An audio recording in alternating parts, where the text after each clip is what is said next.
बहुत बहुत स्वागत है आप सबका। आप देख रहे हैं न्यूज नाइट, आपके साथ मैं हूं ममता चोपड़ा। आज संविधान दिवस है। हम भारत के लोग हमारे संविधान की प्रस्तावना का पहला ध्येय वाक्य है। इन शब्दों की ताकत को समझें। इसी शुभकामना के साथ संविधान दिवस की देशवासियों को शुभकामनाएं देते हुए करते हैं न्यूज नाइट की शुरुआत। आज संविधान दिवस की तो बात होगी ही, गुजरात चुनावों पर भी डालेंगे गहरी नजर, विशेषकर पार्टियों के घोषणा पत्रों की, क्योंकि कांग्रेस और आम आदमी पार्टी के बाद आज भाजपा ने भी अपना संकल्प पत्र जारी कर दिया है। करेंगे इसी मुद्दे पर चर्चा भी, लेकिन आइए शुरुआत करते हैं हेडलाइंस के साथ। गुजरात विधानसभा चुनावों के लिए भाजपा ने जारी किया संकल्प पत्र। समान नागरिक संहिता लागू करने के साथ 20 लाख रोजगार, इंफ्रा निर्माण के अलावा इंडस्ट्रियल कॉरिडोर बनाने का किया वादा। आईआईटी की तर्ज पर गुजरात में 4 संस्थान खोलने का जताया संकल्प।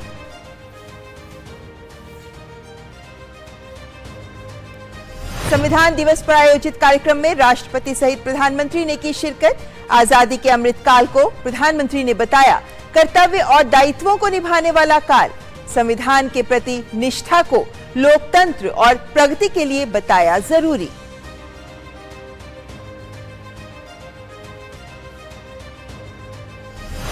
इसरो के पीएसएलवी C-54 की उड़ान, ओशनसैट 3 का सफल प्रक्षेपण। प्रधानमंत्री ने दी बधाई। समुद्री संसाधनों के उपयोग के लिए बताया अहम। भूटान के एक उपग्रह INS-2B का भी किया गया प्रक्षेपण। विदेश मंत्री ने बताया 21वीं सदी में दोनों देशों के बीच साझेदारी का नया युग। भारत को G20 की औपचारिक अध्यक्षता मिलने से पहले सदस्य देशों के राजदूतों की अंडमान में बैठक। G20 देशों के सामने रखा दृष्टिकोण, समावेशी सतत विकास, जलवायु परिवर्तन के वित्त पोषण और बहुउद्देशीय मंचों में सुधार पर रहेगा भारत का जोर।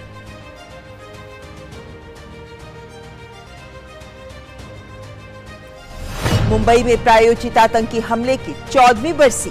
पीड़ित परिजनों ने कहा नहीं भूल पाए दर्द और दहशत की रात। 166 लोगों ने गंवाई थी जान, 300 हुए थे घायल। राष्ट्रपति, प्रधानमंत्री सहित देश की कई जानी मानी हस्तियों ने दी श्रद्धांजलि। अमेरिका के विदेश मंत्री ने भी ट्वीट कर घटना पर जताया दुख।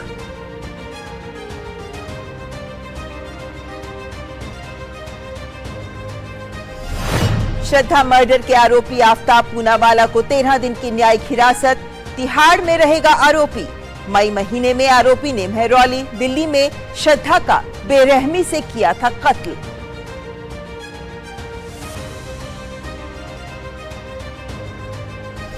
दिल्ली के स्वास्थ्य मंत्री सत्येंद्र जैन का नया वीडियो।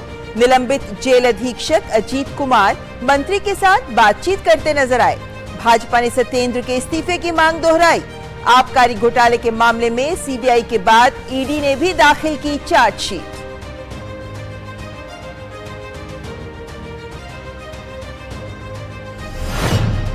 और भारत न्यूजीलैंड के बीच 3 मैचों की 1 दिवसीय श्रृंखला का दूसरा मैच रविवार को। कीवी टीम 1-0 की बढ़ा चुकी है बढ़त। न्यूजीलैंड हैमिल्टन में होने वाले मुकाबले में भारतीय टीम वापसी की करेगी कोशिश।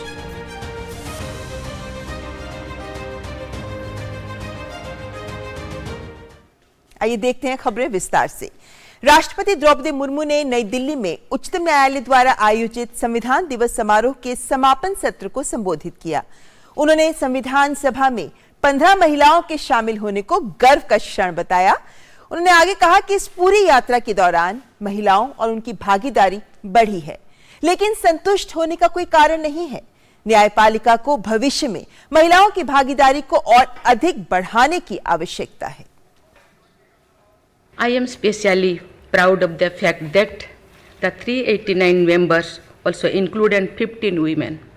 When some of the leading nations in the West were still debating women's rights, in India, women were participating in the framing of the Constitution.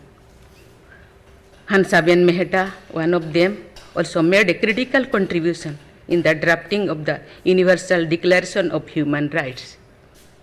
Speaking of women, I would like to note that their participation in the public life since independence has shown an upward trend, but there is no reason to be content. I understand the judiciary to strive to enhance gender balance. और संविधान दिवस के मौके पर प्रधानमंत्री नरेंद्र मोदी ने सर्वोच्च न्यायालय में संविधान दिवस समारोह में भाग लिया और इस अवसर पर प्रधानमंत्री ने कहा कि ये मौका संविधान निर्माताओं के सपनों को साकार करने और उनके योगदान को नमन करने का दिन है। पीएम ने युवाओं में संविधान को लेकर समझ को बढ़ाने के लिए इस पर चर्चा और बहस को जरूरी बताया। संविधान दिवस के मौके पर प्रधानमंत्री नरेंद्र मोदी ने कहा कि संविधान हमारी सबसे बड़ी ताकत है। उन्होंने भारत को लोकतंत्र की जननी बताते हुए कहा कि संविधान की उद्देशिका में कही गई बातें केवल शब्द नहीं है। हम भारत के लोग सिर्फ शब्द नहीं बल्कि एक आह्वान, एक प्रतिज्ञा और एक विश्वास है।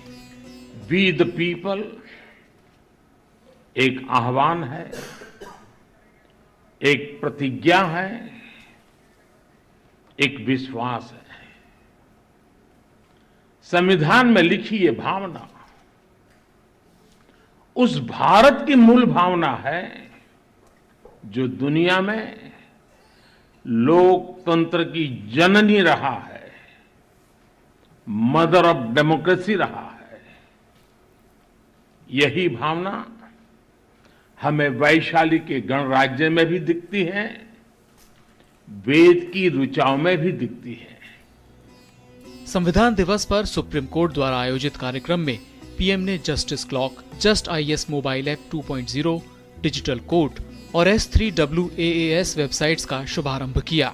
उन्होंने कहा कि समय पर न्याय के लिए न्यायपालिका कई सार्थक कदम उठा रही है। पीएम मोदी ने कहा कि आजादी का ये अमृतकाल देश के लिए कर्तव्य काल है। प्रो पीपल पॉलिसीज की ताकत से आज देश और देश का गरीब, देश की माताएं बहनें, उनका सशक्तिकरण हो रहा है। सामान्य मानवीय के लिए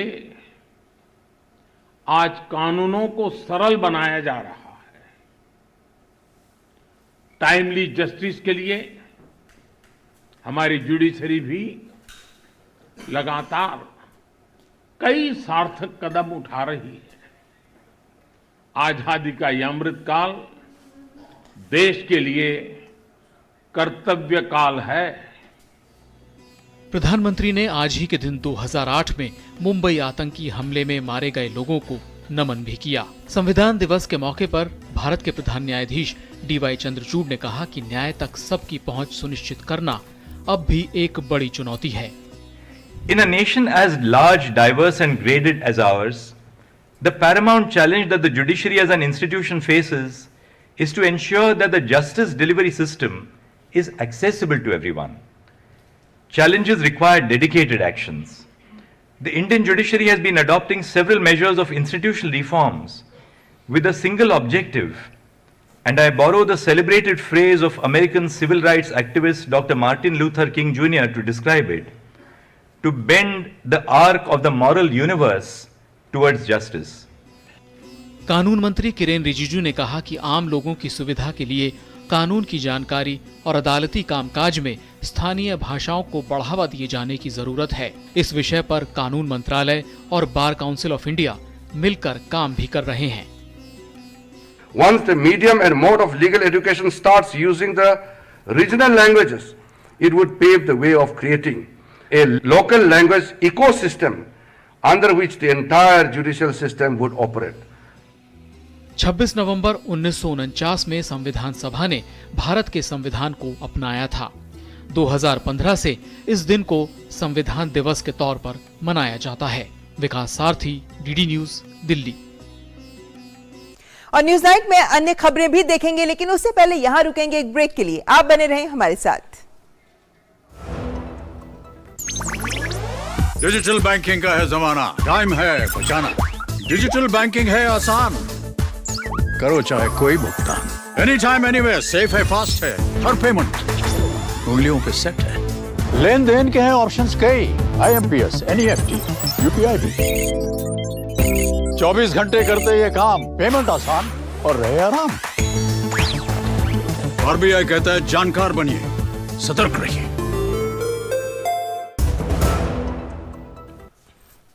और ब्रेक के बाद एक बार फिर आपका स्वागत। रुक कर लेते हैं कुछ अन्य खबरों का। गुजरात चुनाव में आज भाजपा ने संकल्प पत्र जारी किया, जिसमें समान नागरिक संहिता लागू करने, 20 लाख युवाओं को रोजगार देने जैसे संकल्प रखे गए। कांग्रेस और पहली बार किस्मत आजमा रही आम आदमी पार्टी पहले ही अपने चुनावी वादों की घोषणा कर चुकी है। क्या कुछ खास है भाजपा के संकल्प पत्र में? आइए देखते हैं इस रिपोर्ट में। 182 सीटों का रण, गुजरात विधानसभा चुनाव और भाजपा ने जारी किया संकल्प पत्र 2022। पार्टी के राष्ट्रीय अध्यक्ष का दावा कि जो अब तक वादा किया उसे पूरा किया है और जो वादा कर रहे हैं ये भी जरूर पूरे होंगे। ये जो संकल्प पत्र हमारा है, ये महज एक डॉक्यूमेंट नहीं, और देश और दुनिया भी और गुजरात के पत्रकार भी इसको सिर्फ एक डॉक्यूमेंट नहीं देखते। वो जानते हैं कि जो कहा है वो किया है, और जो कहेंगे वो करेंगे। ये ताकत है तो भारतीय। गांधीनगर में भाजपा पार्टी ऑफिस में राष्ट्रीय अध्यक्ष, प्रदेश अध्यक्ष और मुख्यमंत्री की मौजूदगी में भाजपा ने अपना संकल्प पत्र जारी किया। इसमें कुल 40 संकल्पों को जगह दी गई है, जिसमें समान नागरिक संहिता समिति की सिफारिशें लागू करने, अगले 5 साल में 20 लाख युवाओं को रोजगार देने और कृषि इंफ्रास्ट्रक्चर कोष के लिए 10,000 करोड़ रुपए खर्च करने का प्रावधान किया गया है। वहीं 25,000 करोड़ रुपए खर्च कर सिंचाई की सुजलाम सुफलाम योजना को विस्तार करने के साथ ही भारत का पहला ब्लू इकोनॉमिक इंडस्ट्रियल कॉरिडोर बनाने, साउथ गुजरात और सौराष्ट्र में 2 सी फूड पार्क स्थापित करने का संकल्प भी जताया गया है। आयुष्मान भारत के तहत इलाज की रकम 5 लाख रुपए से बढ़ाकर 10 लाख रुपए किए जाने, साथ ही शिक्षा के क्षेत्र में 20,000 सरकारी स्कूलों को स्कूल ऑफ एक्सीलेंस बनाने, IIT की तर्ज पर गुजरात में 4 इंस्टीट्यूट ऑफ टेक्नोलॉजी विकसित किए जाने की वादे भी किए गए हैं। आदिवासी क्षेत्रों में 25 बिरसा मुंडा ज्ञान शक्ति आवासीय विद्यालय, 8 मेडिकल कॉलेज जनजातीय क्षेत्र में और 10 पैरामेडिकल कॉलेज खोलने का संकल्प भाजपा ने लोगों से किया है। इसके अलावा मजदूरों को श्रमिक कार्ड देने और इसके जरिए 2 लाख रुपए का लोन देने का प्रावधान किया गया है। प्रदेश में, देश में रेडिकल विचारधारा को बढ़ा रहे हैं, उनके खिलाफ एंटी रेडिकलिज्म सेल बनाया जाएगा, जो आइडेंटिफाई करेगा यानी चिन्हित करेगा और एलिमिनेट करेगा जो उससे उठने वाली थ्रेट होंगे, जो चुनौतियां होंगी, उनसे उठने वाली चुनौतियों को एलिमिनेट भी करेगा। भाजपा ने अपने संकल्प पत्र में साल में 4 बार 1 लीटर खाद्य तेल और 1 किलो सब्सिडी वाला चना प्रति माह रियायती दरों पर उपलब्ध कराने का वादा भी किया है। वहीं केजी से पीजी तक की सभी छात्राओं को मुफ्त शिक्षा देने और आर्थिक रूप से कमजोर कॉलेज जाने वाली छात्राओं को इलेक्ट्रिक स्कूटर देने का वादा किया है। पार्टी ने जानकारी दी कि घोषणा पत्र बनाने के लिए 1 करोड़ लोगों से व्यापक तौर पर सुझाव लिए गए और उन्हें शामिल भी किया गया है। राज्य में विपक्षी कांग्रेस और पहली बार किस्मत आजमा रही आम आदमी पार्टी भी अपने चुनावी वादों की घोषणा कर चुकी है। भाजपा ने अपना संकल्प पत्र जारी करते हुए विरोधियों पर भी हमला किया। आज जब हम आपके सामने संकल्प पत्र लेकर आए हैं और अपनी बात कह रहे हैं, तो मैं अपने साथियों से एक बात और कह देना चाहता हूं। बहुत से राजनीतिक दल हैं, बड़े बड़े घोषणाएं करेंगे क्यों ना, क्योंकि आना तो है नहीं सरकार में, लेना एक ना देना दो। अगर सपने दिखाने हैं तो दिखा लो जो दिखाना है। गुजरात विधानसभा चुनाव के लिए 2 चरणों में मतदान होना है। पहले चरण में 89 सीटों पर 1 दिसंबर को वोट पड़ेंगे, वहीं दूसरे चरण में 93 सीटों पर 5 दिसंबर को मतदान होगा। गांधीनगर से शैलेंद्र मिश्र के साथ ब्यूरो रिपोर्ट, डीडी न्यूज। और कार्यक्रम में आगे आपको चर्चा भी करेंगे अपने मेहमानों के साथ इसी मैनिफेस्टो पर, घोषणा पत्र पर, क्योंकि तीनों ही दलों का जो घोषणा पत्र है वो जारी हो चुका है गुजरात में। तो क्या है तुलनात्मक अध्ययन इसका, कुछ इन्हीं अहम बिंदुओं पर करेंगे हमारे मेहमान के साथ चर्चा भी। लेकिन उससे पहले आइए कुछ और खबरों का रुख कर लेते हैं। दिल्ली के स्वास्थ्य मंत्री सत्येंद्र जैन धन शोधन के आरोपों में 30 मई से ईडी की गिरफ्त में हैं और दिल्ली के तिहाड़ जेल में बंद हैं। 19 नवंबर को सत्येंद्र जैन का एक वीडियो सबसे पहले सामने आया था। जिसमें वो जेल में मालिश कराते हुए नजर आ रहे थे। उसके बाद सत्येंद्र जैन पर रोज नए वीडियो सामने आ रहे हैं। शनिवार को आया वीडियो और भी हैरान करने वाला है, जिसमें जेल के तत्कालीन जेल अधीक्षक बात करते हुए नजर आ रहे हैं। सीसीटीवी फुटेज 12 सितंबर की बताई जा रही है। फिलहाल अजीत कुमार निलंबित हैं। उन्हें 14 नवंबर को कदाचार के आरोपों के चलते ही निलंबित किया गया था। जेल मैनुअल के लगातार उल्लंघन को लेकर भाजपा भी हमलावर बनी हुई है। भाजपा अरविंद केजरीवाल सरकार को भ्रष्टाचार, कदाचार के मामले पर राजनीतिक हमले कर रही है। दिल्ली में नगर निगम चुनावों में प्रचार के दौरान भाजपा नेता व सूचना और प्रसारण मंत्री अनुराग सिंह ठाकुर ने भ्रष्ट सरकार करार दिया। एक जेल मंत्री अपने पद का दुरुपयोग कैसे करता है?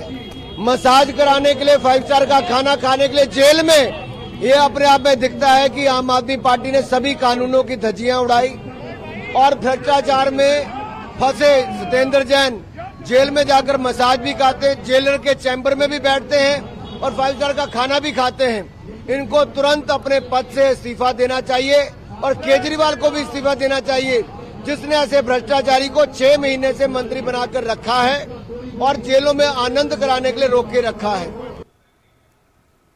उधर दिल्ली में अरविंद केजरीवाल सरकार द्वारा लाई गई आबकारी नीति में कथित भ्रष्टाचार के आरोपों को लेकर ईडी ने अपनी चार्जशीट कोर्ट में दाखिल कर दी है।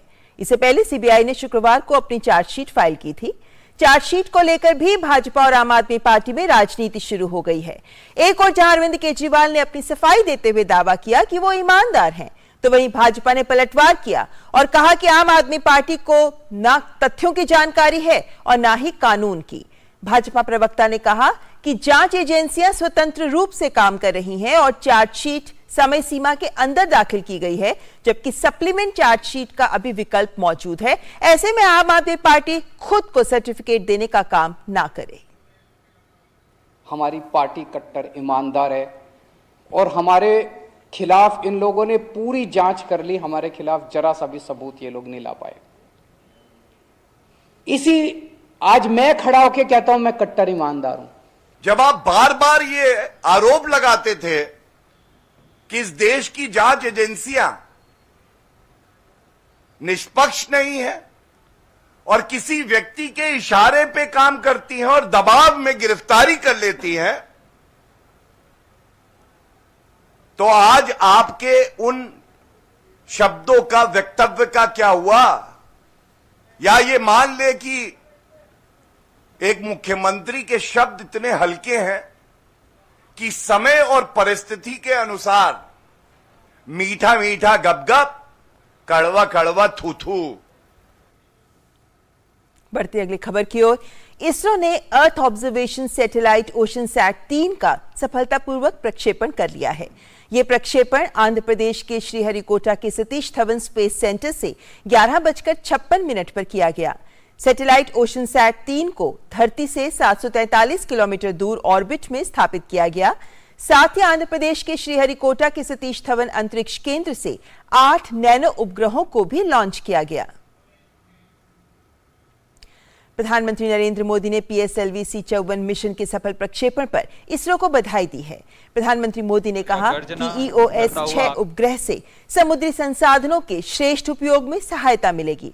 उन्होंने कहा कि भारतीय कंपनियों पिक्सल स्पेस और ध्रुव स्पेस के 3 उपग्रहों के प्रक्षेपण से नए युग की शुरुआत हुई है। इससे अंतरिक्ष प्रौद्योगिकी में भारतीय प्रतिभा का पूरा उपयोग किया जा सकता है। और वहीं विदेश मंत्री S जयशंकर भारत भूटान की साझेदारी को 21वीं सदी का उन्होंने नया दौर बताया है। We have achieved a historic milestone in India's bilateral cooperation with Bhutan as 2 special friends and neighbors. In a span of 2 years, the collaborative efforts of the dedicated team of space engineers and scientists from ISRO and the Bhutanese side have culminated today in the launch of this satellite for Bhutan. As envisioned by Prime Minister Shri Narendra Modi, as well as His Majesty the King of Bhutan, our 2 sides have taken the India-Bhutan partnership to a new and emerging area in the 21st century through achievements in space and technology. You may recall, during the visit of Prime Minister Modi to Bhutan in August 2019, we had jointly inaugurated the ground earth station of the South Asia satellite in Thimphu, which was constructed with the support of ISRO. Manipur के अपने दौरे पर विदेश मंत्री doctor S Jaishankar ने बांग्लादेश और Myanmar के साथ संपर्क और व्यावसायिक अवसर बढ़ाने पर जोर दिया। In terms of external access, obviously the two countries which are immediately relevant are Bangladesh and Myanmar. And with both of them, we are trying in different ways to improve connectivity and to improve business, including creating opportunities on the border hubs for border located businesses to happen. और बस कुछ ही दिनों का वक्त बचा है जब भारत औपचारिक रूप से G20 की अध्यक्षता ग्रहण करेगा।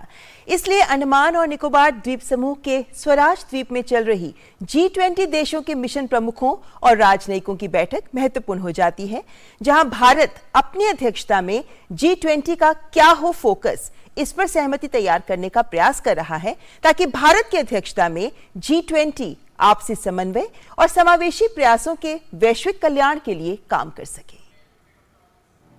भारत द्वारा 1 दिसंबर को औपचारिक रूप से G20 की अध्यक्षता संभालने से कुछ दिन पहले शनिवार को अंडमान और निकोबार द्वीप समूह का स्वराज द्वीप G20 देशों के मिशन प्रमुखों और राजनयिकों की बैठक का गवाह बना। बैठक का आयोजन भारत के G20 में मुख्य फोकस को उजागर करने के लिए किया गया। भारत चाहता है कि उसकी अध्यक्षता समावेशी और कार्य उन्मुख हो। We highlighted India's priorities of inclusive and sustainable growth, of climate finance, of accelerated action on SDGs. So all these issues were brought to their knowledge, and they've been requested to play a very active, very critical role. They will been told that India wants its presidency, as the Prime Minister has said, to be very inclusive, to be reform-oriented, to be action-oriented. We will be very decisive, and we want all the countries to partner us in this process. G20 की अध्यक्षता से पूर्व इस बैठक में भारत के शेरपा अमिताभ कांत ने भारत की वृद्धि, विकास की कहानी और किस तरह से भारत अपनी अध्यक्षता को महत्वाकांक्षी, कार्य उन्मुख और निर्णायक बनाने की योजना बना रहा है, इसकी रूपरेखा पेश की। कांत ने अंतर्राष्ट्रीय संगठनों के प्रतिनिधिमंडलों से अपने देश के राजदूतों के रूप में नहीं, बल्कि भारत के राजदूतों के रूप में कार्य करने का आग्रह किया, ताकि वे नीतिगत एजेंडे पर आम सहमति बनाने में सक्षम हो सकें। All the 43 ambassadors are here in Andaman. We had made a presentation to them on all the working groups, on what India's priorities are, and we've requested them that they must act not as the ambassador of their country, but they should also act as our ambassadors to ensure that their ministers, their Sherpas, their participation is full. They should come prepared because our issue notes have been circulated.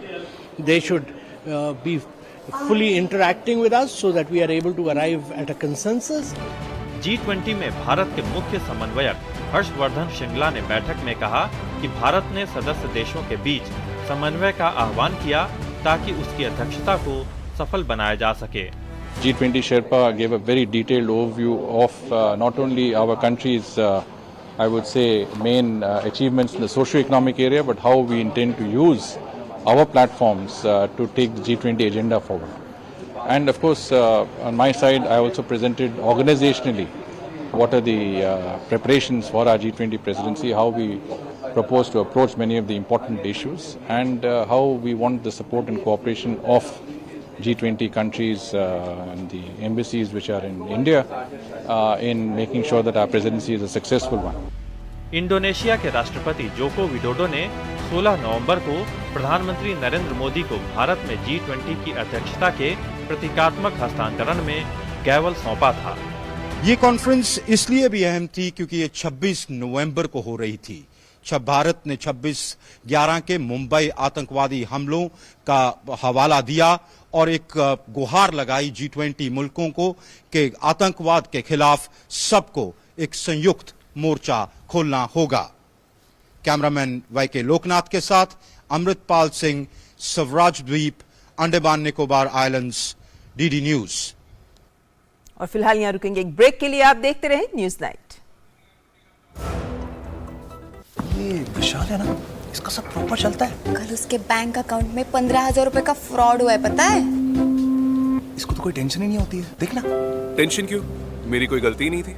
फिर भी fraud होने पर मैंने तुरंत bank को inform कर दिया। RBI कहता है अगर आपके अकाउंट से किसी ने धोखे से पैसे निकाले हैं तो बैंक को जल्द से जल्द इन्फॉर्म कीजिए। 3 दिन के अंदर इन्फॉर्म किया तो कोई नुकसान नहीं होगा। जितना लेट करोगे उतना ज्यादा नुकसान। और सुन, सब चलता नहीं है, प्रॉपर चलाना पड़ता है। आरबीआई कहता है जानकार बनिए, सतर्क रहिए। और ब्रेक के बाद एक बार फिर आपका स्वागत। और अब रुख कर लेते हैं हमारी आज की चर्चा का। हमारी आज की चर्चा जो जुड़ी है गुजरात चुनाव से, क्योंकि गुजरात के चुनावों में जो 3 प्रमुख दल हैं उन्होंने अपने चुनावी घोषणा पत्र की घोषणा कर दी है। कांग्रेस, आम आदमी पार्टी पहले ही घोषणा कर चुके थे और भाजपा ने भी आज अपना संकल्प पत्र जारी किया। और इसी से जुड़ा हमारा आज का विशेष जो कहता है गुजरात के चुनावी बिसात और पार्टियों के वायदे। और चर्चा के लिए हमारे साथ जुड़े हैं शेखर अय्यर जी, जो वरिष्ठ पत्रकार हैं, और साथ ही हमारे रिपोर्टर शैलेंद्र भी सीधे गुजरात से ही हमारे साथ जुड़े हुए हैं। दोनों का स्वागत। सबसे पहले शेखर जी, एक बड़ी तस्वीर जब हम देखते हैं, तुलनात्मक अध्ययन करते हैं भाजपा का, कांग्रेस का और आम आदमी पार्टी के घोषणा पत्रों का, तो हम ये भी पाते हैं कि सामाजिक कल्याण को लेकर कुछ वायदे तो तीनों ही पार्टियां कर रही हैं। कुछ आगे बढ़कर मुफ्त वायदों की भी फेहरिस्त तैयार कर चुकी हैं, आज सामने रख चुकी हैं। वहीं हम देखते हैं कि जहां बीजेपी है, वो चाहे हम बात करें पोर्ट डेवलपमेंट की, रोड्स की बात करें, बेहतर भविष्य के अवसर देने की बात करें, ब्लू कॉरिडोर की बात करें, तमाम ऐसे मुद्दों को सामने रखती है जो एक बड़ी व्यापक तस्वीर देती है। तो वहीं दूसरी ओर अन्य दलों के जो घोषणा पत्र हैं वो कुछ अन्य बिंदुओं पर फोकस करते हैं। आप इस तुलनात्मक अध्ययन के आधार पर कैसे देखते हैं तीनों पार्टियों का घोषणा पत्र? क्या बड़ी तस्वीर है जो सामने आती है? ममता जी, आपने सही कहा कि कांग्रेस की जो मैनिफेस्टो और आम आदमी पार्टी की अगर मैनिफेस्टो को देखा जाए, उसमें कई फ्रीबीज की बात की जा रही है कि फलाना फ्री होगा, फलाना फ्री होगा, ये होगा। जब बीजेपी के अगर संकल्प पत्र आप देखेंगे, उसमें एक बड़ी बात आती है, जो जिस बात को बार बार प्रधानमंत्री अपने चुनाव प्रचार में कहते आ रहे हैं कि ये चुनाव आगे 25 साल में गुजरात का क्या रहेगा रूपरेखा, गुजरात की परिवर्तन कैसे होगी, और आने वाले 25 साल में विकास की जो दौड़ रहेगी वो किस तरह की विकास होगी, किन क्षेत्रों में होगी, उसका रिफ्लेक्शन इस आज के संकल्प पत्र में है। तो अगर आप देखेंगे, शिक्षा से लेकर स्वास्थ्य तक, कृषि से लेकर आपके इंडस्ट्री तक, और खेल कूद वो भी है उसमें, एक गुजरात ओलंपिक के किस तरह होगा उसका भी है। तो हर क्षेत्र में जो प्लानिंग की बात हो रही है वो मतलब इमीडिएट की बात नहीं है कि फलाना फ्री दे देंगे, फलाना, वो इस बात नहीं है। एक लंबा सोच है उसमें, एक विजन है कि आगे 10 साल में क्या होगा, 15 साल में क्या होगा, 25 साल में क्या होगा। ये एक इस तरह की जो सोचना, मैं मानता हूं ये प्राइम मिनिस्टर का एक पूरा छाप है इसमें, जिसमें क्योंकि गुजरात का पहले वाइब्रेंट गुजरात करके शुरू हुआ था जब मुख्यमंत्री थे नरेंद्र मोदी जी। उसके बाद वहां पे कई चीजें तरक्की हुई है, कई चीजें बदली है, लेकिन साथ साथ में कई कठिनाई भी सामने आए, जैसे कोविड काल में हॉस्पिटल की जो उसकी मॉडर्नाइजेशन करना और हॉस्पिटल खोलना और मल्टी स्पेशलिटी हॉस्पिटल की बात, और उसमें फिर जो बीमा योजना है, आप जो सरकार की तरफ से बीमा योजना, उसमें कवरेज की बढ़ाने की भी बात है। तो हर क्षेत्र में आप देखेंगे बहुत सोच उसमें गया है। हालांकि एक और बहुत महत्वाकांक्षी सोच भी सामने रखी गई है कि गुजरात की अर्थव्यवस्था को $1 ट्रिलियन की अर्थव्यवस्था बनाने का लक्ष्य सामने रखा गया है। मैं आपके पास वापस आऊंगी शेखर जी, लेकिन शैलेंद्र भी हमारे साथ जुड़े हुए हैं। शैलेंद्र, आप लगातार गुजरात के चुनावों को पहले भी कवर करते आए हैं और अभी भी आप प्रतिदिन तमाम पार्टियों के प्रचार अभियान को बहुत करीब से देख रहे हैं। ऐसे में ये जो घोषणा पत्र अब तीनों पार्टियों के आ चुके हैं, जनता की ओर से क्या प्रतिक्रिया होती है इस तरह के वायदों की? एक बड़ी तस्वीर बनाम चुनावी वायदे, जनता इन्हें कैसे देखती है? कि देखिए गुजरात की जनता निश्चित तौर पर यह चाहती है कि गुजरात का जो विकास है उसकी रफ्तार और लगातार तेज होती रहे। और हमने जब बात की खासतौर पर इस बात को लेकर कि जो कल्याणकारी योजनाओं की बात होती है उसमें जो समर्थन की बात होती है उस पर क्या कहना है लोगों का, लेकिन लोग ये कह रहे हैं कि निश्चित तौर पर जो गरीब तबका है, जो कमज़ोर लोग हैं, उनको समर्थन दिया जाना चाहिए और साथ ही साथ एक विजन भी होना चाहिए राज्य का कि राज्य में किस तरह से अर्थव्यवस्था को आगे ले जाना है। तो उसमें कुछ राजनीतिक दल के जो घोषणा पत्र है या फिर वचन पत्र है या गारंटी है उसमें वो उतना खरा उतरता हुए दिखाई नहीं देते हैं। जबकि हम देख रहे हैं कि जब हमने आज ही जब घोषणा पत्र जो संकल्प पत्र के नाम से बीजेपी का आया, इस पर लोगों की प्रतिक्रिया जाननी चाहिए। तो इस बात को लेकर लोग थोड़ा संतुष्ट दिखे कि किस तरह से गुजरात के विकास को आगे बढ़ाया जाना है। 1 ट्रिलियन इकोनॉमी की जो बात है, दूसरी तरफ बुजुर्ग महिलाओं की चिंता है कि वो मुफ्त बस यात्रा उन्हें हो, या फिर बेटियों की चिंता है कि केजी से पीजी तक उनकी जो पढ़ाई है वो मुफ्त हो। तो दरअसल एक तरफ सामाजिक समर्थन जहां पर जरूरी है वहां देने की बात तो की ही गई है, चाहे वो आदिवासियों को हो या फिर गरीब वर्ग की छात्राओं को हो।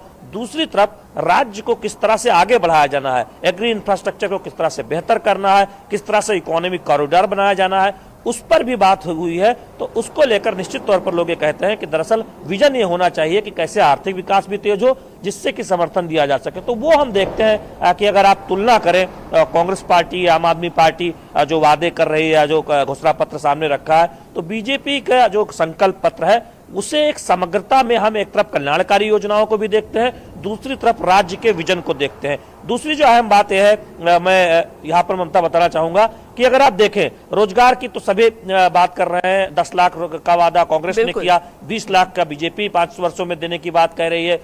और तमाम मुद्दों पर हम देखें तो सभी वादा कर रहे हैं, कोई कम कर रहा है, कोई ज्यादा कर रहा है। लेकिन अगर कांग्रेस और आम आदमी पार्टी से अलग अगर बीजेपी के 3 मुद्दों को देखें जो इस संकल्प पत्र में शामिल किया गया है, जो हमने हिमाचल में भी एक मुद्दे को देखा था कि जो कॉमन सिविल कोड है उसको लेकर जो समिति बनाई गई है उसकी रिपोर्ट को अक्षरशः लागू किया जाएगा, यानी 100% लागू किया जाएगा। इसका जिक्र किसी के और वचन पत्र में नहीं है। सोमनाथ के तर्ज पर मंदिरों के पुनरुद्धार को लेकर 1000 करोड़ रुपए देने की बात इस संकल्प पत्र में कही गई है। इसका जिक्र कांग्रेस या आम आदमी पार्टी कहीं नहीं करती है।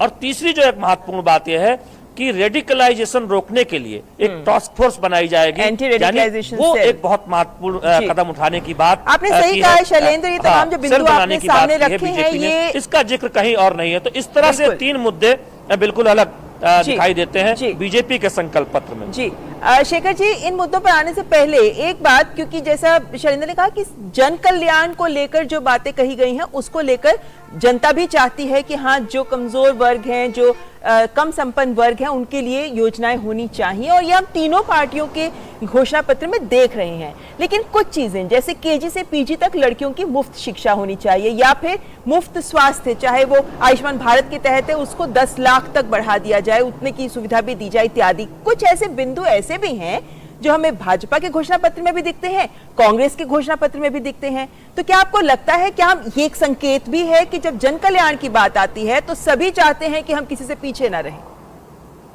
बिल्कुल, देखिए सभी चाहते हैं, सभी वही बात करते हैं। लेकिन आप बीजेपी का अगर देखेंगे वो फ्रीबी की बात नहीं है, रेवड़ी वाली बात नहीं है इसमें कि भाई कुछ केवल वोटर्स को अट्रैक्ट करने के लिए आप ये दे देंगे वो दे देंगे की बात नहीं है। अगर जो भी सरकार मतलब जो भी बीजेपी वादा कर रही है देने की बात, वो विकास से जुड़ा हुआ है और जो भी दिया जाएगा, जो भी वेलफेयर मतलब लोक कल्याण के रूप में जो खर्चे होंगे वो लॉन्ग टर्म होंगे, जिसका फायदा लॉन्ग टर्म होगा। ये नहीं है कि आपने 1000 रुपया दे दिया, 2000 रुपया दे दिया, 5000 रुपया, ऐसी बात नहीं है उसमें। अगर आप शिक्षा को ले लीजिए या कृषि क्षेत्र में जो चीजें की जो इंफ्रास्ट्रक्चर की बात हो रही है, किस तरह इन्वेस्टमेंट होगी।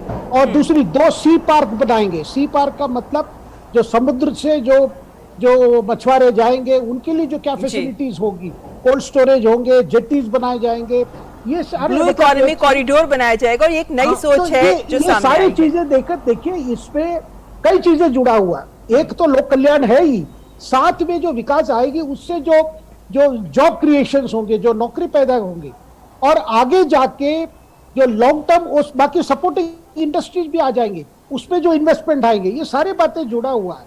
इसीलिए तो बार बार प्रधानमंत्री अपने प्रचार में यही कहे आ रहे हैं कि इस चुनाव में तय होगा आगे 25 साल गुजरात की विकास यात्रा क्या रहेगी। लेकिन शेखर जी, ऐसे में जब हम यूनिफॉर्म सिविल कोड जैसे मुद्दे को भी हम पाते हैं कि वो भी घोषणा पत्र में है, और ये यूनिफॉर्म सिविल कोड आज का नहीं, पुराना वायदा है भाजपा का, जो भाजपा लगातार करती आ रही है। लेकिन हम देख रहे हैं उत्तराखंड में इसको लेकर बात आगे बढ़ी है, कर्नाटक में भी इस पर चर्चा शुरू हो गई और अब गुजरात में भी इस पर बीजेपी बात कर रही है। तो क्या बिंदु, इस बिंदु को लेकर जो बीजेपी की सोच है और जो जन की सोच है, उसको लेकर आपको कितना महत्वपूर्ण लगता है ये बिंदु? देखिए, जब विकास की बात हो रही है, साथ साथ बीजेपी की जो आइडियोलॉजी रही है, बीजेपी एक अलग राजनीतिक पहचान है, उस पहचान को कहीं वोटर्स को बताया जा रहा है, उस पर कोई कभी उससे ध्यान हटा नहीं है। वो सारी चीजें, क्योंकि यूनिफॉर्म सिविल कोड उसी से आता है कि directive principles of state policy में लिखा है कि स्टेट कोशिश करेगी किसी तरह एक कॉमन सिविल कोड की बात, तो उस पर वो कमिटमेंट है कि भाई हम विकास की बात कर रहे हैं, इसका मतलब नहीं है कि जो आइडियोलॉजिकल चीज है उस पर हम कुछ ढीला दे रहे हैं, तो वो बात है। और दूसरी जो नई चीज जो दिया उस पर जो मेंशन हुआ है वो है ये रेडिकलाइजेशन वाला मामला, कि जिस तरह युवा किस तरह रेडिकलाइज हो रहे हैं, जो प्रॉब्लम हमने कर्नाटक में देख रहे हैं, महाराष्ट्र में कुछ इलाके में देख रहे हैं, गुजरात में भी इस तरह की संभावना काफी बढ़ रहे हैं, क्योंकि जिस तरह कुछ ताकतें लगे हुए धर्म के नाम पे युवाओं को आकर्षित करके उनको पूरा मिसगाइड करके जिस तरह फिर आतंकवाद के रास्ते पे जाने की जो मजबूरी करते हैं, जो चीजें, वो सीरियस मामला है। उसमें पहले से, क्योंकि देखिए ये इसको मेंशन करके संकल्प पत्र में कि जब बीजेपी की दोबारा जीत कर आएगी तो प्रशासन इस पर ध्यान देगी, इस पर सतर्क रहेगी। बात है कि जब एंटी रेडिकलाइजेशन का सेल का मतलब आप युवाओं के बीच में जाएंगे, कॉलेज स्कूल्स में भी देखेंगे कि कहीं इस तरह प्रचार ना हो, जो धार्मिक रूप में जो शिक्षा संस्थान है वो क्या कर रहे हैं, क्या पढ़ाई कर रहे हैं, क्योंकि एक प्रकार से एक विजिलेंस की जरूरत है, जिस बात को संकल्प पत्र में जिक्र किया गया। जी बिल्कुल। ऐसे में शैलेंद्र, क्या ये भी माना जा सकता है कि इस घोषणा पत्र में जो जैसा कि हम जानते हैं कि गुजरात में नारा दिया जा रहा है कि नरेंद्र, भूपेंद्र और डबल इंजन की सरकार, ऐसे में इस तरीके के जो पूरा घोषणा पत्र बीजेपी का है उसमें कहीं ना कहीं ये भी संकेत मिलता है कि जो केंद्र की योजनाएं हैं और केंद्र के साथ मिलकर राज्य का विकास, इस सोच को आगे बढ़ाया गया है। तो क्या आम जनता भी इस सोच से अपने आप को जोड़ पा रही है? देखिए ममता, आसान नहीं होता। जो पार्टी 27 वर्षों से सत्ता में हो वो संकल्प पत्र में किस विजन को आगे रखेगी, तो निश्चित तौर पर उसमें एक तरह से देखें कि किन मुद्दों को आगे रखा जाएगा, उसको लेकर एक मंथन हुआ होगा। और उसमें हमने देखा है कि जो अभी तक विकास प्रक्रिया गुजरात में चली है उसमें एक नए विजन के साथ किस तरह से आगे बढ़ा जाना है उसको सामने रखा गया है। इसीलिए 1 ट्रिलियन इकोनॉमी की बात की गई है, क्योंकि जिस रफ्तार से गुजरात में विकास हुआ है, बीजेपी की नीति ये है, इस संकल्प पत्र से वो लगता है और वो जनता को बताने की कोशिश कर रही है कि देखिए कि एक तरफ जो उसके कोर मुद्दे हैं, राम मंदिर का मुद्दा हल हो चुका है, धारा 370 का मुद्दा हल हो चुका है, अब कॉमन सिविल कोड पर कमेटी बनाई जा चुकी है, उसकी रिपोर्ट का अच्छा लागू करेगी सरकार। दूसरी तरफ जो नया भारत का निर्माण हो रहा है उसमें युवाओं को ज्यादा से ज्यादा मौके दिए जा सकते हैं, जो वंचित वर्ग हैं, अनुसूचित जनजाति हैं, उनको कैसे समर्थन दिया जा सकता है, उन सब पर आगे बढ़ने की एक रोड मैप है जो इस वचन पत्र, इस संकल्प पत्र से दिखाई देती है। तो हम कह सकते हैं कि बीजेपी ने उसकी कोशिश की है कि समग्रता में संकल्प पत्र को सामने रखा जाए और संकेत भी दिया अपने कॉडर को, अपने कार्यकर्ताओं को कि जो विचारधारा से जुड़े मुद्दे हैं उससे कोई समझौता नहीं है और जहां पर आगे कदम उठाए जाने की जरूरत है, भविष्य में क्या चुनौतियां हो सकती हैं उसको लेकर भी, चाहे एंटी जो रेडिकलाइजेशन सेल की बात की है, तो दरअसल ये बीजेपी की एक सोच दर्शाता है जो संकल्प पत्र में बीजेपी ने कोशिश की है जनता को बताने की। जी शेखर जी, ऐसे में चूंकि हम जानते हैं कि जैसे मुफ्त बिजली देना हो, महिलाओं को 1000 रुपए तक, 18 साल से ऊपर की महिलाओं को 1000 रुपए तक देना हो, आम आदमी पार्टी कहती है उनके लिए जो लेना चाहते हैं, बाकी नहीं लेना चाहते तो कोई बात नहीं, इत्यादि ये तमाम रुख सामने आया है।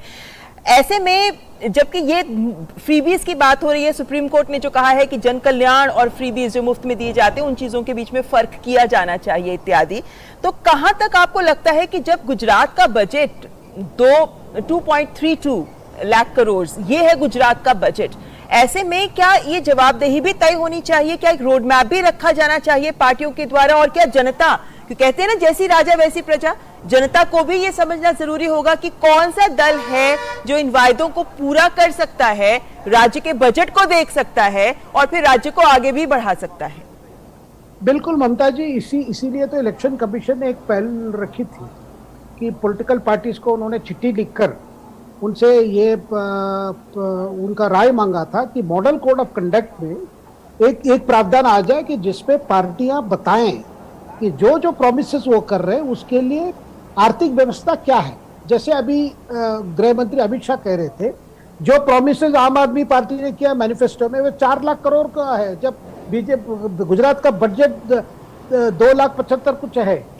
तो जो चीजें आप कह रहे हैं उसको इम्प्लीमेंट करने में केवल खर्चा ही खर्चा है, उसमें कोई पब्लिक इन्वेस्टमेंट नहीं है, कोई इंफ्रास्ट्रक्चर नहीं बनता, सोशल इंफ्रास्ट्रक्चर या आपके इकोनॉमिक इंफ्रास्ट्रक्चर। इसी तरह का केवल चुनाव जीतने का जो एक लक्ष्य है उसके लिए केवल जो घोषणाएं हैं, ये इसके खिलाफ प्राइम मिनिस्टर ने एक प्रकार से एक कॉल दिया था। उसके बाद हमने देखा इलेक्शन कमीशन का भी अपने, क्योंकि बार बार इलेक्शन कमीशन कोशिश करते आ रहे हैं कि भाई चुनाव को कैसे फ्री एंड फेयर किया जाए। जैसे आप क्रिमिनल एंटीसीडेंट्स को डिक्लेयर करते हैं, फलाना कैंडिडेट का अगर केसेस है तो बताओ, वैसे ही पार्टीज को भी जो बड़े बड़े प्रोमिसेस करते हैं, जिस प्रोमिसेस को कभी इंप्लीमेंट नहीं हो पाता और जैसे सत्ता पे आ जाते हैं फिर उनको लगता है कि उनके ट्रेजरी खाली है, पैसे नहीं है, फिर सेंटर से मांगो, या फिर एक राजनीतिक एक्यूजेशन चालू होता है कि भाई सेंटर नहीं दे रहे। तो ये चीजें नहीं होनी चाहिए ताकि लोगों समझे। और दूसरी बात ममता जी, गुजरात की जनता जो है ना वो अलग प्रकार की जनता है। वो समझते हैं ये जो फ्रीबीज क्या है, इन्वेस्टमेंट क्या है। उन्होंने बीजेपी के कार्यकाल में खास करके जब प्रधानमंत्री वहां मुख्यमंत्री थे उनकी विकास की ये देखे, उन्होंने वो दौड़ देखे, जिस दौड़ में काफी फर्क आया गुजरात में, काफी चीजें बदली। तो उनको पता है कि ये क्या है। इसीलिए अगर आप ये संकल्प पत्र देखेंगे बीजेपी का, बड़ा डिटेल्ड है। अगर कृषि क्षेत्र में होगा तो इन्वेस्टमेंट होगा तो क्या क्या होगा। देखिए कोई पैसे देने की बात नहीं हो रही है, पब्लिक इन्वेस्टमेंट की बात हो रही है। सरकार खर्च करेगी ऐसी चीजों पे जिससे कई एक नया गुजरात खड़ा होगा, एक नया इंफ्रास्ट्रक्चर बनेगा जिससे किसानों को फायदा मिलेगा। या शिक्षा क्षेत्र ले लीजिए, इसमें ये बात अहम हो जाती है शेखर जी, जो आपने शुरू में कही कि अगले 25 साल तक गुजरात कैसा होगा। 25 साल के विकास का खाका लेकर बीजेपी ने अपना घोषणा पत्र रखा है, लेकिन वहीं आम आदमी पार्टी और कांग्रेस ने भी अपनी तरफ से वायदे किए हैं। अंत में बहुत संक्षेप में शैलेंद्र, कि जब ये बात की जाती है, जैसे शेखर जी ने बात कही कि जनता, गुजरात की जनता अलग तरह की है, लेकिन जब केजरीवाल अपनी गारंटीज में कहते हैं भ्रष्टाचार के खिलाफ हम खड़े होंगे, वहीं कैंपेनिंग में हम देखते हैं किस तरीके से भाजपा भ्रष्टाचार के मुद्दे पर आम आदमी पार्टी को घेर रही है, लेकिन कांग्रेस से हमारा सीधा मुकाबला है, ये बात भी बीजेपी स्पष्ट कर रही है। आम जनता का क्या मूड दिखता है इस तरह के हमलों को लेकर, आरोप प्रत्यारोप को लेकर, और फिर चुनावी घोषणा पत्र में इन गारंटीज को लेकर? देखिए, लोग ये मानते हैं कि जब चुनाव आए हैं तो आरोप प्रत्यारोप तो लगेंगे ही, कुछ सच्चाई होगी या उससे बढ़कर भी लगेंगे, और कई बार आरोप के जवाब दिए जाएंगे, कई बार बिना तथ्य के आरोप लगाए जाएंगे। तो इसको लोग स्वीकार भी करते हैं, लेकिन ये जरूर मानते हैं कि मर्यादा नहीं लागी जानी चाहिए। शब्दों का जो इस्तेमाल है उसका सोच समझकर उसे किया जाना चाहिए, जैसा कि कई बार देखने को मिलता है कि कई नेता उस मर्यादा को भूल जाते हैं। दूसरी बात, आज हम देखें कि तंज भी कसा बीजेपी के राष्ट्रीय अध्यक्ष जेपी नड्डा ने कि जिनको सत्ता में आना नहीं है वो तो कुछ भी वादे कर सकते हैं। तो इस तरह के भी देखिए, बीजेपी एक तरह से आम आदमी पार्टी पर बिना नाम लिए या कांग्रेस पर एक निशाना साध रही है कि वो ऐसे ऐसे वादे कर रहे हैं जो पूरा करना शायद संभव नहीं है, क्योंकि उनको पता है कि गुजरात की सत्ता उन्हें नहीं मिलने जा रही। तो हम इस तरह के तंज भी देख रहे हैं, एक दूसरे पर आरोप प्रत्यारोप भी देख रहे हैं, और तथ्य और बिना तथ्य के आरोप और उनके जवाब भी देख रहे हैं। तो निश्चित तौर पर जनता सब समझ रही है, लेकिन जब कोई इस तरह का आरोप लगाता है या कोई इस तरह की भाषा शैली का इस्तेमाल करता है जिसे यह माना जाता है कि वो लक्ष्मण रेखा लांघा है या लक्ष्मण रेखा का पालन नहीं किया है, तो निश्चित तौर पर जनता को अच्छा नहीं लगता। लेकिन जाहिर है कि जनता को भी ये देखना है कि घोषणा पत्र जिनको तमाम दल अपनी ओर से वचन पत्र और गारंटी पत्र कह रहे हैं, अब जनता के ऊपर इस बात की जिम्मेदारी है कि वो इन घोषणा पत्रों को ध्यान से देखे और फिर उसी पार्टी को चुने जो उनको लगता है उनके कल्याण के लिए आगे कदम उठा सकती है। बहुत बहुत शुक्रिया शैलेंद्र आपका, और शेखर जी आपका भी हमारे साथ जुड़ने के लिए। और फिलहाल यहाँ रुकेंगे एक ब्रेक के लिए। आप देखते रहें न्यूज नाइट।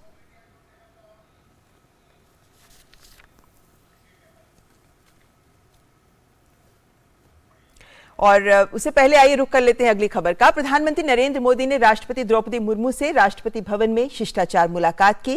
राष्ट्रपति के औपचारिक ट्विटर हैंडल पर इसकी जानकारी दी गई। तो प्रधानमंत्री ने राष्ट्रपति द्रौपदी मुर्मू जी से आज औपचारिक भेंट की है और उन्हें फूलों का गुलदस्ता भेंट कर उनका अभिनंदन भी किया।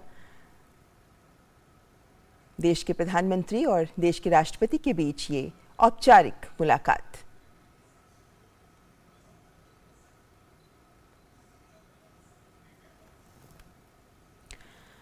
आज भारत के इतिहास में सबसे भयानक आतंकवादी हमले की बरसी है। मुंबई में 2008 में हुए सबसे बड़े आतंकी हमले को आज 14 साल पूरे हो गए हैं। आतंकी हमले में मारे गए लोगों और देश के लिए सर्वोच्च बलिदान देने वाले पुलिस और सुरक्षा बलों को आज श्रद्धांजलि दी गई। प्रधानमंत्री ने इसे मानवता के दुश्मनों द्वारा किया गया हमला करार दिया, तो वहीं विदेश मंत्री डॉक्टर एस जयशंकर ने मुंबई हमले की योजना बनाने वालों को सजा नहीं मिल पाने पर दुख व्यक्त किया। 26 नवंबर 2008 एक ऐसी तारीख जिसे देश कभी नहीं भूल सकता। इस दिन भारत की आर्थिक राजधानी मुंबई में हुए सबसे खतरनाक आतंकी हमले में 166 लोगों की मौत हो गई और 300 से ज्यादा लोग घायल हुए। 26 नवंबर 2022 को देश इस आतंकी हमले की 14वीं बरसी मना रहा है। इस मौके पर आतंकी हमले में मारे गए लोगों और देश के लिए सर्वोच्च बलिदान देने वाले पुलिस और सुरक्षा बलों के वीर जवानों को याद किया गया। पुलिस अधिकारी अशोक कामते, हेमंत करकरे, तुकाराम ओम्बले और विजय सालस्कर जैसे जवान शामिल हैं।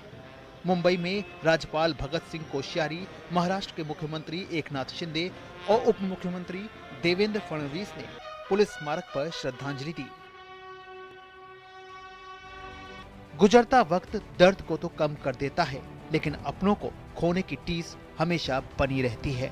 I try not to remember it, but of course it's there everywhere, हर जगह है, and but the people of the city have given a lot of love and compassion, which makes me and my mother live it.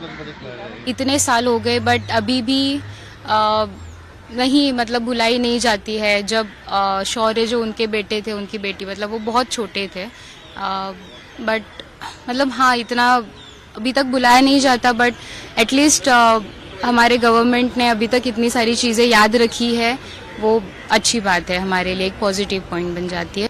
प्रधानमंत्री नरेंद्र मोदी ने 26/11 मुंबई आतंकी को मानवता के दुश्मनों द्वारा किया गया सबसे बड़ा हमला करार दिया, तो वहीं विदेश मंत्री डॉक्टर एस जयशंकर मुंबई हमले की योजना बनाने वालों, पैसा मुहैया कराने वालों को सजा नहीं मिल पाने पर दुख व्यक्त किया। 14 वर्ष पहले जब भारत अपने संविधान और अपने नागरिकों के अधिकारों का पर्व मना रहा था, उसी दिन मानवता के दुश्मनों ने भारत पर सबसे बड़ा आतंकवादी हमला किया था। मुंबई आतंकी हमले में जिनकी मृत्यु हुई, मैं उन्हें अपनी श्रद्धांजलि अर्पित करता हूं। Even after so many years, the people who planned it and oversaw it have not been punished. They have not been brought to justice. This is something which we give utmost importance to. We are working with many other partners, other countries who also lost lives on that occasion, to make sure that the real perpetrators, those who were masterminds, do not escape justice. Israel के महावाणिज्य दूत कोब्बी शोशानी ने मुंबई आतंकी हमले में जान गंवाने वाले लोगों को नरीमन हाउस और लियोपोल्ड कैफे में श्रद्धांजलि दी। उन्होंने आतंकवाद के खिलाफ भारत के साथ एकजुटता प्रकट की। गौरतलब है कि 26/11 हमले से 3 दिन पहले यानी 23 नवंबर को कराची से समुद्री रास्ते से एक नाव के जरिए ये आतंकी मुंबई पहुंचे थे। पाकिस्तान समर्थित आतंकी लश्कर-ए-तैयबा के 10 आतंकवादियों ने मुंबई को बम धमाकों और गोलियों से दहला दिया था। आतंकियों ने Chhatrapati Shivaji Maharaj Terminus, Taj Mahal Palace Hotel, Hotel Trident, Nariman House, Leopold Cafe, Cama अस्पताल और उन भीड़भाड़ वाले इलाकों को निशाना बनाया था। Bureau report, DD news. के भयानक हमलों के पीड़ितों के साथ एकजुटता व्यक्त की है। वो हमले में मारे गए लोगों के शोक में दुनिया भर के लोगों के साथ शामिल हुए। उन्होंने जोर देकर कहा कि अमेरिका मुंबई हमलों के साजिशकर्ताओं को न्याय के कटघरे में लाने के लिए काम करना जारी रखेगा। 14 years since the horrific attacks of November 26th, we join people in India and around the world in mourning the lives lost. 141 Indians, 6 Americans, and victims from 15 other countries from every region of the world, as well as many Mumbaikars, Americans, and others wounded, with scars visible and invisible. We stand in solidarity with the people of India and all nations that lost people on that day. But we must do more than mourn. We have a responsibility to the victims and to people everywhere to bring justice to the perpetrators of the Mumbai attacks, including their masterminds. केंद्रीय मंत्री जितेंद्र सिंह ने जम्मू कश्मीर में के कटरा में आयोजित 5वीं e-governance conference के मौके पर कहा कि उनका जोर प्रशासन को गांव की ओर ले जाने पर है। टेक्नोलॉजी का पर्याप्त भरपूर उपयोग करते हुए कई नए सफल प्रयोग हुए हैं। जिस प्रकार से कि सीपी ग्राम्स का जो हमारा ग्रीवेंस सेल है उसका पोर्टल बन गया, उसको सेंट्रलाइज किया गया और मुझे खुशी है ये कहते हुए कि जम्मू कश्मीर भी उसमें इंटेग्रेट हो गया। पेंशन्स को लेकर के टेक्नोलॉजी का उपयोग करते हुए जो जीवन प्रमाण पत्र देना पड़ता था बुजुर्गों को, भारत सरकार में शायद पहला विभाग था हमने जहां के फेस रिकग्निशन टेक्नोलॉजी का उपयोग किया। मात्र अपने मोबाइल के अंदर चेहरा देखना, कैमरा के मीडियम से आधार से लिंक होकर के केवल और केवल 60 सेकंड के भीतर मुतल्लिका बैंक तक वो जीवन प्रमाण पत्र पहुंच जाता है, उस व्यक्ति के जीवित होने का प्रमाण। आइए अब नजर डाल लेते हैं देश से जुड़ी कुछ अन्य महत्वपूर्ण खबरों पर फटाफट अंदाज में। श्रद्धा हत्याकांड में कोर्ट ने आफताब को 13 दिन की न्यायिक हिरासत में भेज दिया है। आफताब को वीडियो कॉन्फ्रेंसिंग की मदद से कोर्ट के सामने पेश किया गया। अंबेडकर हॉस्पिटल से ही उसकी पेशी हुई।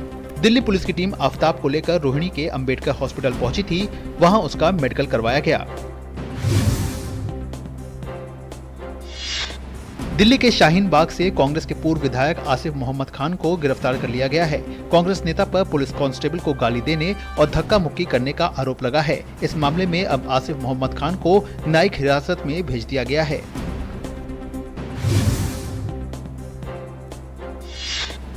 टेलीविजन और फिल्म इंडस्ट्री के जाने माने अभिनेता विक्रम गोखले का निधन हो गया है।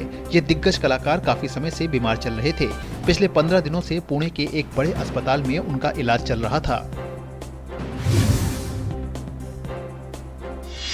राजस्थान के बांसवाड़ा जिले में मरीज को ले जा रही एक एम्बुलेंस का डीजल खत्म हो गया, जिस कारण मरीज की रास्ते में ही मौत हो गई। बांसवाड़ा के सीएमएचओ हीरालाल ताबियार ने बताया कि मामले की जांच शुरू कर दी गई है। जांच के बाद दोषियों पर कार्रवाई की जाएगी। छत्तीसगढ़ के नक्सल प्रभावित बीजापुर जिले में सुरक्षा बलों ने शनिवार को मुठभेड़ में 2 महिला नक्सली समेत 4 नक्सलियों को मार गिराया। पुलिस अधिकारियों ने बताया कि जिले के मिरतुर थाना क्षेत्र के अंतर्गत पोमरा गांव के जंगल में सुरक्षा बलों ने मुठभेड़ में 2 महिला नक्सली समेत 4 नक्सलियों को मार गिराया है। नेशनल ग्रीन ट्रिब्यूनल ने नागालैंड राज्य पर 200 करोड़ रुपए का जुर्माना लगाया है। जुर्माना पर्यावरण को नुकसान पहुंचाने वाले ठोस और तरल अपशिष्ट प्रबंधन का कथित रूप से प्रबंधन नहीं करने के लिए लगाया गया है।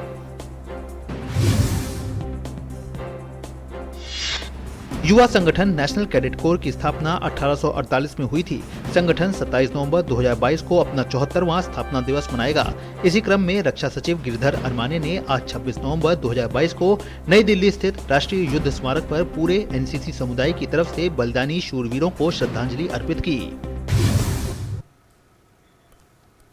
और अब खबर सीधे गोवा से, जहां अंतर्राष्ट्रीय फिल्म महोत्सव उत्कृष्ट सिनेमाई रंगों के साथ जारी है। इस मंच पर यह प्रयास भी रहता है कि सभी को सिनेमा के लिए समावेशी और सुलभ अवसर उपलब्ध कराए जाएं। इसीलिए इफी में इस बार विशेष रूप से सक्षम लोगों के लिए विशेष स्क्रीनिंग आयोजित करने की भी पहल की गई। एक्सेसिबल इंडिया एक्सेसिबल फिल्म्स इस खंड की फिल्में ऑडियो विजुअल से लैस हैं, जिनमें एम्बेडेड ऑडियो विवरण और उपशीर्षक दिए गए हैं।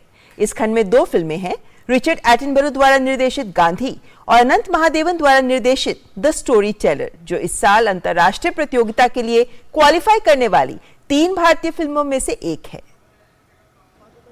Accessible India accessible film section के उद्घाटन समारोह के अवसर पर इफी के आइनॉक्स ऑडी 4 में दिव्यांगों के लिए 2 फिल्मों द स्टोरी टेलर और गांधी की स्क्रीनिंग की गई। इस मौके पर एनएफडीसी एमडी रविंद्र भाकर ने कहा कि ये एक नई शुरुआत है, आगे हम और भी फिल्में लाएंगे जो सभी के लिए एक्सेसिबल हों। उद्घाटन समारोह के मुख्य अतिथि प्रख्यात फिल्म मेकर नागराज मंजुले ने इसे एक बड़ा कदम बताया। बहुत अच्छी शुरुआत है और जैसे आपने कहा कि सबके लिए सोचना ये बहुत बड़ी बात है और इफ़ी ने, एनएफडीसी ने, हमारे मिनिस्ट्री ने, सब ने मिलकर जो भी ये प्रयास किया है वो बहुत ही काबिल तारीफ है और सबके लिए फिल्म या हमारी कला उपलब्ध कराना बहुत ज़रूरी बात है। तो ये प्रयास बहुत ही अच्छा प्रयास है। एक्सेसिबल इंडिया इवेंट में पहुंचे दिव्यांगजन सरकार की इस पहल से काफी उत्साहित दिखे। फिल्म देखने के बाद उन्होंने अपना अनुभव साझा किया। Movie really I enjoyed a lot and fully enjoy कर सकी मैं ये मूवी, क्योंकि इसमें डायलॉग थोड़े कम थे। अगर पीछे से ऑडियो डिस्क्रिप्शन नहीं होता तो शायद स्टोरी भी ठीक से समझ नहीं पाते थे हम लोग।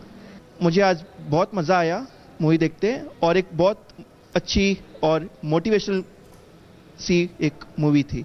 इस दौरान दिव्यांगों के लिए राज्य आयोग के सचिव ताहा हाजिक ने भी फिल्म देखी।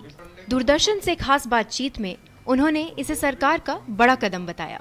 सबसे पहली चीज़ मैं धन्यवाद देना चाहूँगा द होल इफी टीम, एनएफटीसी और ख़ास तौर से जियो स्टूडियोज़ जो प्रोड्यूसर्स है इस मूवी के, द स्टोरी टेलर। उन्होंने एक out of the box accessible movie बनाई है जो बहुत टाइम से हम लोग चाह रहे थे। एज पर एक्सेसिबल स्टैंडर्ड्स होने चाहिए, movies out of the box accessible होके आनी चाहिए और कहीं पे भी एक बार नहीं होना चाहिए कि अगर मुझे नहीं दिखाई दे रहा है, मुझे सुनाई नहीं दे रहा है, या वो लोग जिन्हें सब हो रहा है तो सब एक साथ बैठ करके एक सिनेमा हॉल में या एक OTT प्लेटफॉर्म पे मूवी उसी तरीके से एंजॉय कर सके। The same thing has happened today. कुल मिलाकर ये कह सकते हैं कि सब तक बिना किसी भेदभाव के सिनेमा की पहुंच बनाने का सरकार का ये प्रयास सराहनीय है। शैला निगार की रिपोर्ट, डीडी न्यूज़, गोवा। और रुक कर लेते हैं खेल खबरों का। कतर में खेले जा रहे फीफा विश्व कप में शनिवार को ग्रुप डी के मुकाबले में ऑस्ट्रेलिया ने ट्यूनीशिया को 1-0 से हराकर प्रतियोगिता में अपनी चुनौती को बरकरार रखा है। फ्रांस के हाथों पहले मैच में हार का मुंह देखने वाली ऑस्ट्रेलिया ने जोरदार वापसी की और ट्यूनीशिया के खिलाफ शुरुआत से ही आक्रामक रणनीति अपनाई। खेल के 23वें मिनट में ऑस्ट्रेलिया की ओर से मिशेल ड्यूक ने गोल दाग टीम को 1-0 से आगे कर दिया। मैच में इसके बाद कोई और गोल नहीं हुआ और ऑस्ट्रेलिया ने मैच को 1-0 से अपने नाम किया। ऑस्ट्रेलिया की ये सभी विश्व कप में अब तक की तीसरी जीत रही। भारत और न्यूजीलैंड के बीच 3 मैच की वनडे सीरीज का दूसरा मुकाबला रविवार को हैमिल्टन के सेडॉन पार्क में खेला जाएगा। टीम इंडिया फिलहाल 3 मैचों की सीरीज में 1-0 से पीछे चल रही है। ऐसे में रविवार को होने वाला मुकाबला भारत के लिए करो या मरो वाला है। सेडॉन पार्क में भारत का रिकॉर्ड कुछ खास नहीं रहा है। टीम इंडिया ने यहां 7 वनडे खेले हैं, उसे 6 में हार का सामना करना पड़ा है। वहीं भारतीय टीम को यहां एकमात्र जीत 2009 में मिली थी। तब महेंद्र सिंह धोनी की कप्तानी में भारत ने न्यूजीलैंड को 10 विकेट से हरा दिया था। 2009 के बाद से भारतीय टीम ने यहां लगातार 4 मैच गंवाए हैं।